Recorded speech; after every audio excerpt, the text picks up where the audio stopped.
Okay, just doing a quick wrap up of the fabrication process of my smoke generator.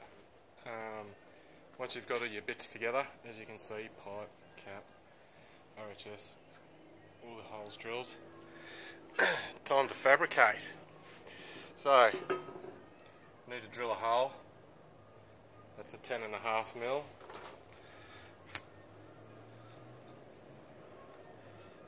10.5mm hole for 12mm tap. So that's what we want to do. We want to drill a hole in there, 10.5mm. Then we want to tap it. As you can see, I've already done that. Right, and that distance from the top, we'll get a measurement on that. Hang on. Oh. So approximately 35mm from the top, and in the middle, of course, that's a bit of 100mm RHS. You can use 75, of course, and then directly in the same position, 35mm down, got the 30mm pipe, outside diameter. I've just drilled a hole in the top, in that there, about the same diameter as the inside as that pipe. Maybe a little bit smaller. It's not really critical at the end of the day. The little bit that goes in there, I've just found that from a what was it? It was a air blower nozzle. I've just ripped it off of that. As you can see, the point, which works out perfect for me. You can see where that screws into the air nozzle, and what that does is screws in through there. And instead of using that air fitting, I've worked out you can actually use a 12mm bolt. Just drill a hole through the middle, and then fit your bit of pipe through, depending on your diameter of your pipe that you use. Yeah, and that threads in there and then pops through to the other side. Now what that does is causes a vacuum type of effect, which then when the smoke comes up through here, it'll want to just go out that way. It just causes a vacuum. It works well. Quite simple really, but yeah, we're just drilling a hole down, 35mm from the top again, just a bit bigger diameter, so this pipe fits in and gives enough room for the smoke to come through. Pretty easy. Then you just weld or tack weld your bit of pipe, which is this bit here, your bit of pipe to there, which is, as you can sort of see, goes on there, if you can imagine it. It's quite easy to do. Once you've done that, the only other drilling you've got to do is on your base plate. Pretty easy. You can use a bit of the RHS that you're originally using. What happens there, the hole's actually used as a vent. We just place that on top as there, just so it gives us something solid to stand on. Just put a couple of tacks here, exactly like I've done here. It doesn't have to be anything substantial, if you can see that. We'll get to that part in a moment. So I've just tacked that base to that bit of RHS. But that's the point of this. So you need to drill the holes first, get those in, and I can show you that example right there. Cobwebs, a few holes there. Don't have to be anything pretty, just as long as it gives it ventilation, but not too big, so whatever wood or pellets you put in there fall through. We don't want them falling through, but we do want it to breathe, so that's the reason behind that. Now before we actually weld this part on, what we want to do is, once we've got whatever we've got the holes put in, we want to put in this part.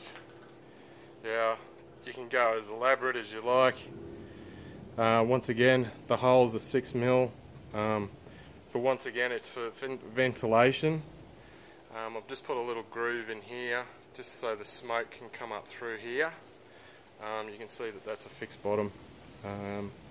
Quite easy. You can see that I've already tacked it in and I've taken it back out. Now what we want to do is, we've got the holes coming from this side through to this side. As you can see, the pipe's coming out there. Now we want to stick this down solid at the base, and then we want to stick it in there. Quite easy, nothing too elaborate. I don't know if you can see that, hopefully you can. Just on the one side, the holes are there. We don't want to obstruct anything there for the vacuum side of things. And then as soon as we've got that in place, we just want it flush the bottom, or just to fly shit up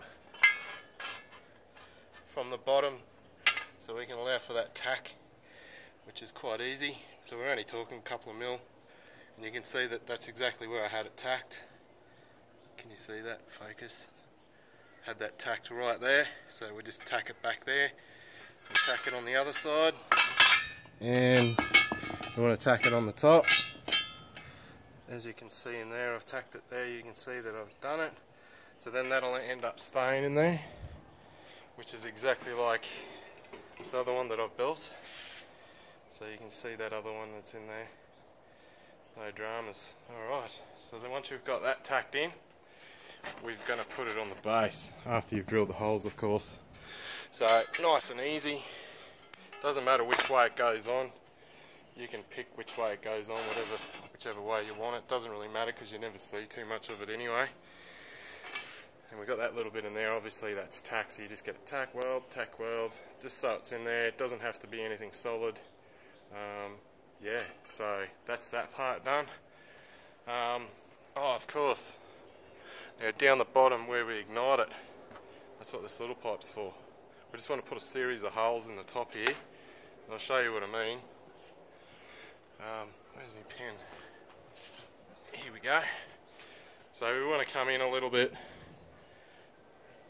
I don't know, say 30 mil, 40 mil or so. We just want to put a series of little holes, sort of there, hang on, I'll get a better picture in a second. We just want a series of holes to let the flame out, so they can be staggered, they can be whatever you'd like them to be. You can put 8 mil, 10 mil in there, it doesn't really matter, but I think I put 8 mil diameter holes in there. Just be careful when you're drilling, of course, that there'll be sharp edges and that, so make sure you have all your safety gear and whatever on. Your safety glasses and gloves and whatever's easiest for you, however you want to do it. This isn't very technical, this is pretty easy. So we've put all the holes in there, which then feeds into the bottom. We've got another hole there that I forgot to mention, exactly like this here. You can see that it's on the opposite side of where that is. That's another bit of a breather that goes inside. That's where some smoke comes through and comes up, and then stores in here and then comes out there. So all I've done is just drilled the hole a little bit bigger than the actual diameter of the pipe. You can do that for the top as well, it doesn't really matter. And then I've just put a little cap on there, but for that cap you can just find a matching bolt that'll actually fit inside, as you can see. If I was to grind the thread off this a little bit, it'll fit just directly in, but you don't need that while it's, you only use this for starting it up.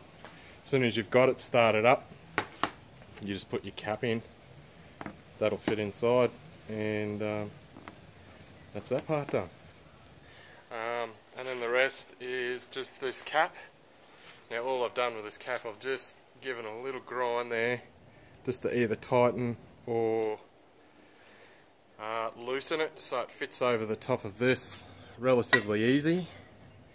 As you can see, just fits over there relatively easy, doesn't have to be tight or anything. That's why I've put the grinds in there, because the thing is a bit tight, so that's all I've done there. So that's pretty much it really. The other thing I've done, if you don't want to buy a cap, you can cut a little bit of steel. This one's about 3 mil. Just got some angle, put them in the corners, just so it fits inside and sits on top. It doesn't have to be super airtight, because most of the work's going to come out of here. Like I said, with your little nozzle, just fits through into there. You can see that it possibly fits in there. We want it about as central as we can get it. I don't know if you can see that. And that's the fabrication process. You can paint it with high temperature paint. You can get that from like an Autobarn or an auto store, and the pressure pack varieties. Just looking for a little pump. Sorry, I should have organised this. Sorry about that, folks. Yeah, my pump. It's a little air pump. Just picked it up from the store. What does this one do? It does 160 litres an hour. Don't know if you can see that. It's a two-stage one. I've got the switch there, high-low, and obviously plug it in. If you have a higher volume pump, doesn't really matter, because there is a technique that you can. Where is that little valve? You have that valve here before. There's a little bleeder valve, and you can regulate the air that way, but this here just goes on the end of that and then fixes that in. So that's secure. Plug that in, turn it on, air comes through. This is burning down the bottom, and then smoke comes out the top. It does generate a bit of heat in here, so do be wary that it does get a little bit hot. So PPE, probably gloves or something, maybe a rag or two, just to stop you from burning when you want to manoeuvre it or stop it or any of that nature. If you've got any questions, give us a yell, PM me, whatever. I'm generally answering any questions that pop out, so hopefully that helps. If there's no understanding, I can do another quick vid. Hopefully that helps, and like and subscribe. I'll have a lot more projects coming in the future. Hope that helps. Cheers, bye.